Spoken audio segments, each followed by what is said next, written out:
Every 100 years in Skyblock, or every 516 days in real life, there is a special event, the Raffle of the Century. To see how rare this is, the next event will be at 2027. So yeah. And how does this work? Well, when we go to the hub, there is now a new small area with Simon that will give us a century cake. Oh yeah, and we can collect 16 different types of cakes and each one will give us a permanent stat for 48 hours. For example, in my case I got the yellow one that gives me plus 10 speed for 48 hours and we can eat it as many times as we want. Going back to the hub, we also got this guy that will give us some info about the event and a box where we place the tickets. So this event would be basically get tickets, place them in the box and get rewards. But how the hell do we get tickets? First, we get a ticket every 30 minutes with a limit of 24 per day. So to get the max amount of tickets, we need to be online for 12 hours per day. The second way is to make daily quests. There are 21 easy quests, 21 medium quests and also 21 hard quests. Each quest gives you one ticket, so you can get 63 tickets per day doing quests. The quests itself are not really hard to do, it's like kill a zombie, buy an item, reforge an item, etc. Now we have a total of 87 tickets that we can get per day by adding the first and the second method. What's missing now is the third way of getting tickets, and this is the easiest in my opinion. At the beginning of the event you will be given a random team or a random color. This could be blue, yellow, green, red or pink.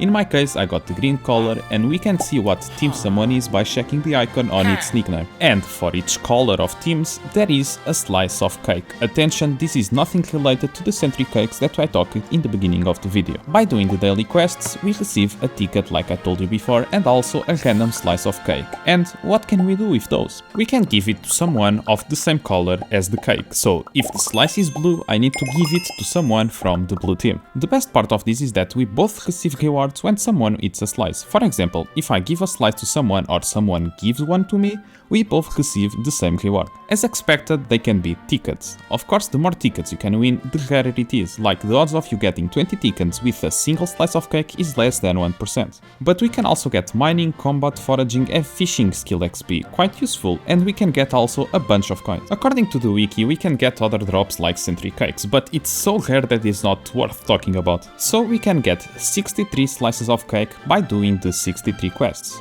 Oh wait, we both get rewards. So if I go to a public place, someone will also try to give me slices. The thing is, we can offer an unlimited amount of slices, but there is a limit to how many slices we can eat or receive. The problem is that this limit is not written anywhere, so we don't even know when we are full. We just receive a text in chat like this that can be easily missed. I felt like we can eat around 25 slices per day, probably more. Correct me if I'm wrong, please. So in total, per day we can make 24 tickets from playing, so from the time we play, 63 tickets from making the quests, and 63 slices of cake from the quests plus the 25 from getting from other players, so around 88 slices of cake in average, generated between 0 and 1700 tickets, but to be honest, you will only get around 150 tickets with this. So you should be getting around 250 tickets per day, which I think it's achievable. But what we do with these tickets? Well, it's like a casino game. We can have one ticket to enter a prize pool, we can win nothing, but we can increase our chances of winning by buying more tickets.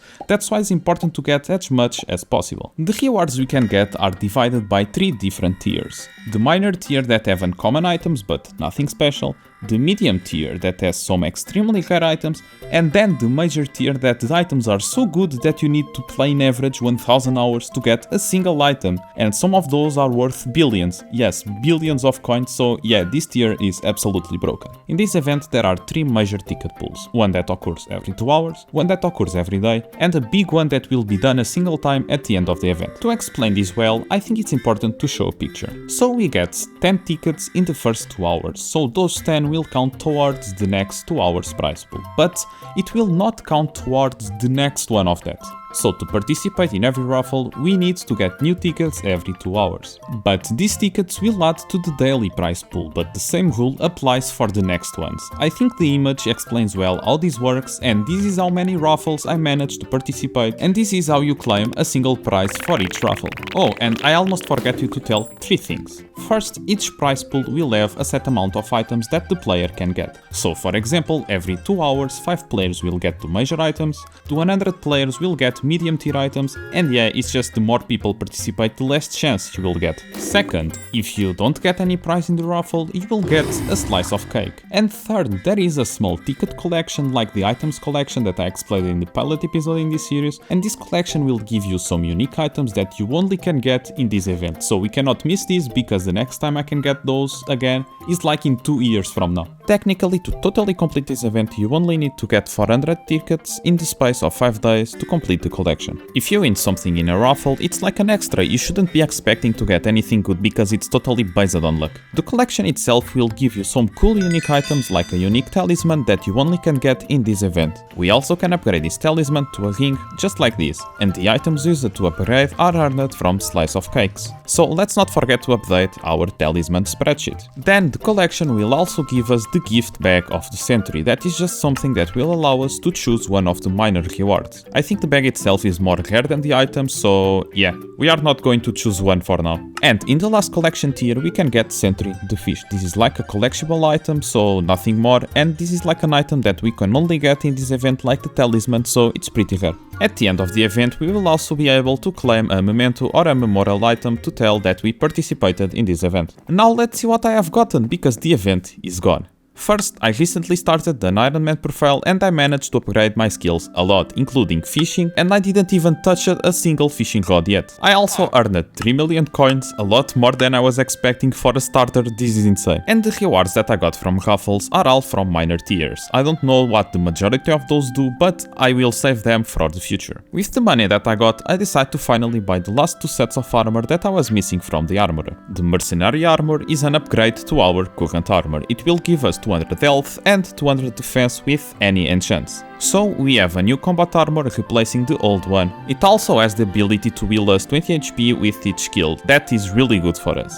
And to put the cherry on top, there was also a weapon, the Mercenary Axe, that dealt a bunch of damage, finally replacing the undead sword that we have been using for some time. So basically we replaced the Squire armor for the Mercenary armor, so this is now our main armor for combat. And we also replaced our main weapon. The other armor that was missing was the Starlight armor, and this one, instead of having crazy defense stats, it focused on the mana stats, so to use abilities, being this also an upgrade to our Celeste armor that we got before and could use to spam abilities. So yeah, we have now our old weapons, our old armors, and then the main sets like the combat armor, the ability armor, the mining armor, and the farming armor. So this was like a special episode that are a little shorter, basically normal episodes will release it every Wednesday, and special episodes on Saturday, so see you in a few days. Well, there is some stuff that I did during this time but did not talk about yet. You might have seen some spoilers in this episode, including introduction to Slayers, upgraded minions with compactors, also upgraded my first pet,